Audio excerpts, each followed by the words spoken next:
Hey guys, do you know that actually COP has started? Yes, COP has started already. You don't know about that? Have you heard about COP16? No, not COP29. I'm talking about COP16. Let me give you a little story.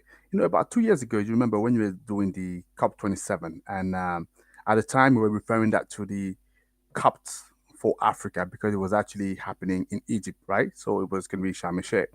And I was working on a program which was all about how can we sort of raise awareness about renewables energy across the African continent. And I was working with REN 21 at the time. It was a very, very interesting program. And they tasked me to identify two key, I would say, organizations that is actually quite strong on PR that could help to promote this campaign, which was all about promoting renewables energy across Africa. So I started working with this beautiful organization. So I think Concerto, they've become a very good friend of mine, and we work on a couple of projects together. And I remember this lady, she was telling me, "Whoa, okay, that's great. That actually you want to do something for COP27." And it turns out that we're actually also working on a project now about COP15. And at the time when she said that, I was a little bit puzzled. I was like, okay, she must be making a mistake. That's what I was thinking. I was like, no, we're not talking about COP15 here. That's already gone. That was in Paris. We're talking about COP, COP, not Paris. So that was obviously a long time ago. But we were talking about COP27 here. But she kept talking about that. And at the time, obviously, it turns out they were in competition with another company. It turns out, long story short, obviously they ended up doing the project together, or that company consulted with another company. But when she was saying that to me, so my friend, my good friend, I thought, oh, maybe she's just looking to demonstrate to me that she knows a little something about the topic. And then, in fact, because that's not her area, she sort of mixed up things, right? She wanted to say COP26 as opposed to COP15. But in fact, long story short, she was actually absolutely correct. So it was actually COP15. And the reason I'm saying that is because there's actually two COP. Yes, there's actually two COP happening, right? So you have the COP on climate change, but also you have the COP on biodiversity. And this COP on biodiversity at the time was 16. Definitely, it was a COP 15 that was in 2022. And now the COP 16 is happening right now as we're speaking in Colombia. And that's the one I want to talk to you about. That. Just stay tuned.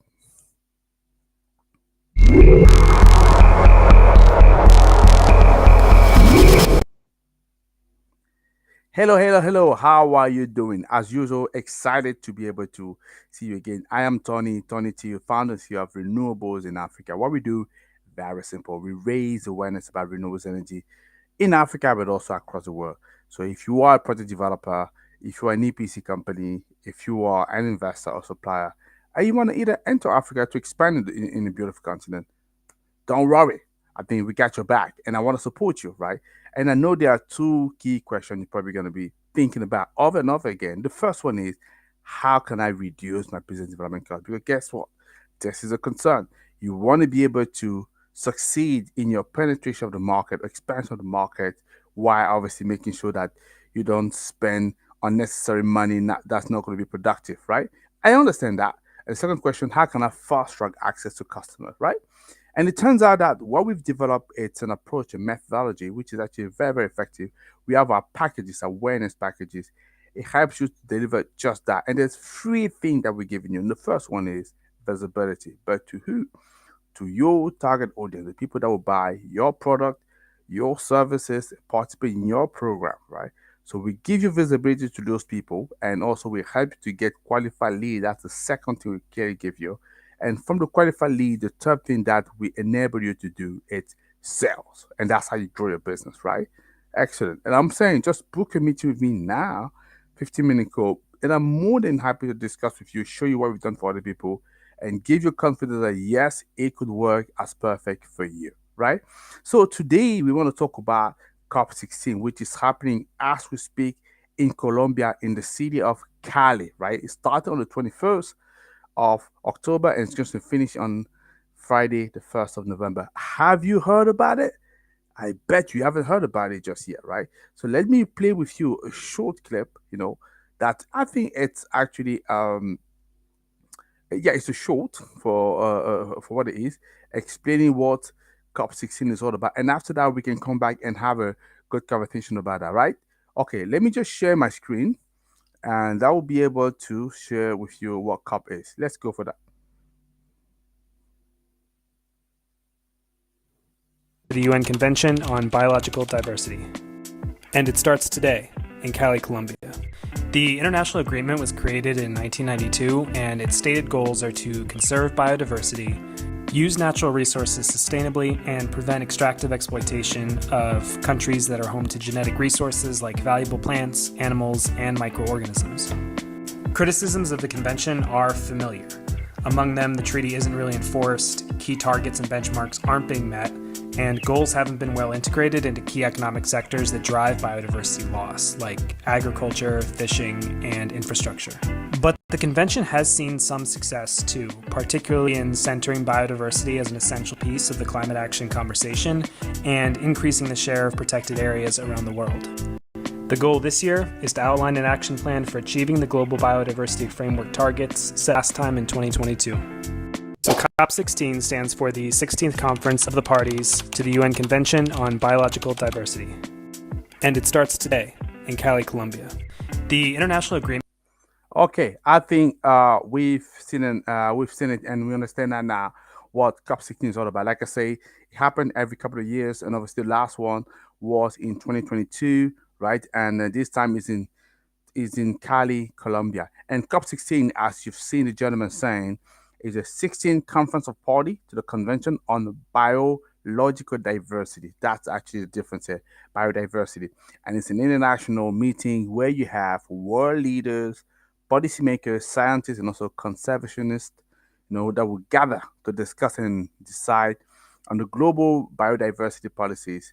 And the primary goal of COP16 is to address pressing issues around biodiversity conservation, sustainable use of natural resources, and also the fair sharing of benefits from biodiversity.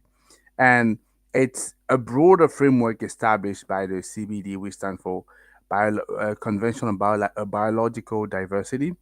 And that's a United Nations treaty that was adopted in 1992, as you could see, in order to protect the Earth's biological diversity.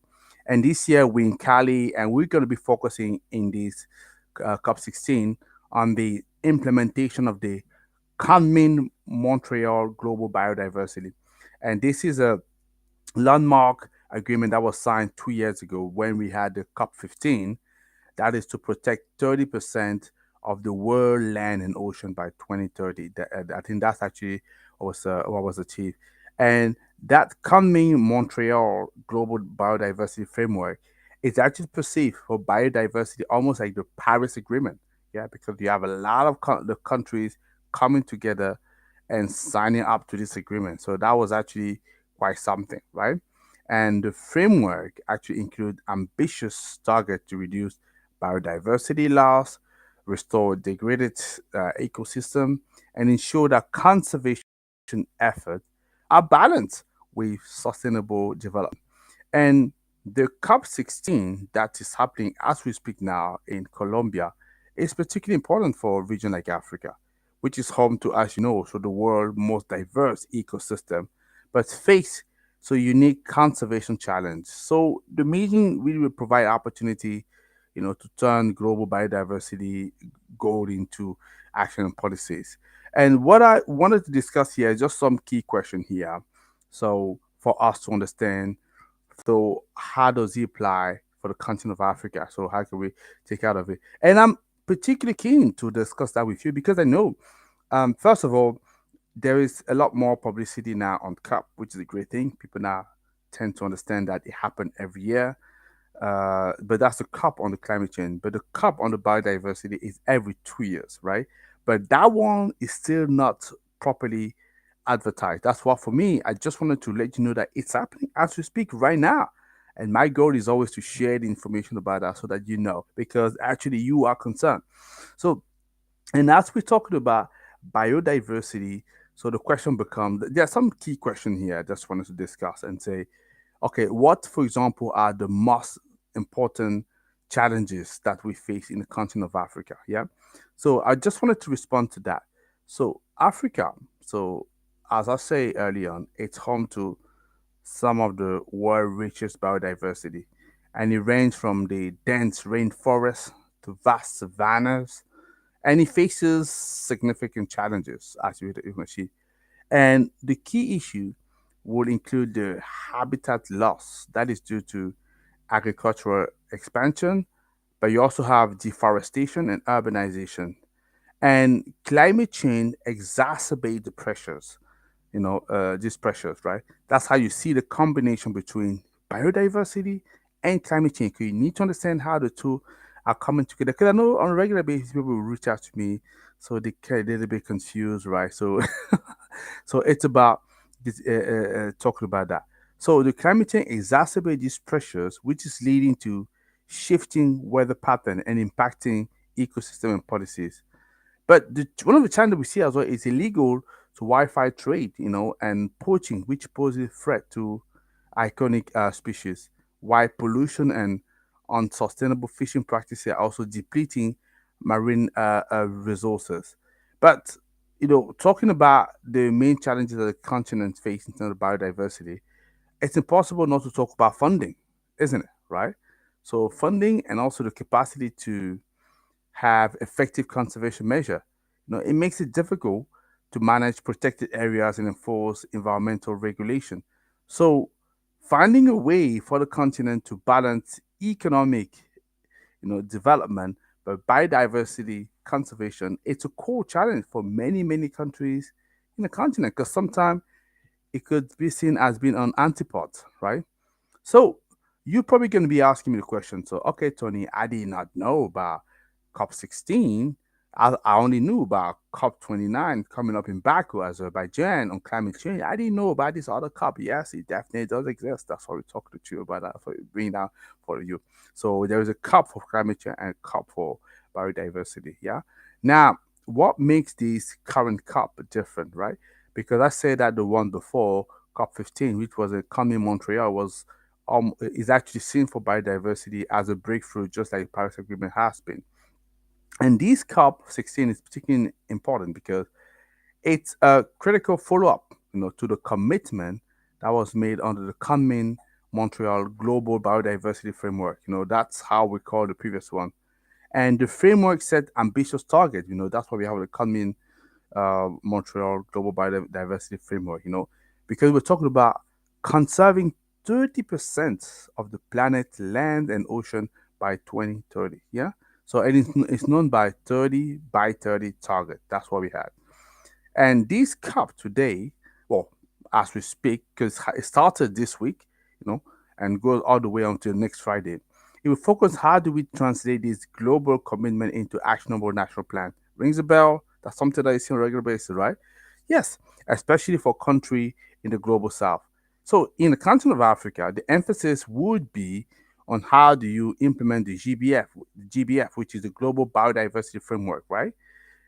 In a way, how do you implement those go in a way that aligned with the realities of this region, addressing the biodiversity protection and socio-economic development. This is always what we want, right? And we want COP16 to serve as a platform to assess progress, to identify gap and mobilize resources and technical support needed to achieve this goal. So it's an opportunity for the continent for me to make the voice heard in a global biodiversity governance that is unique, that has its unique needs that address.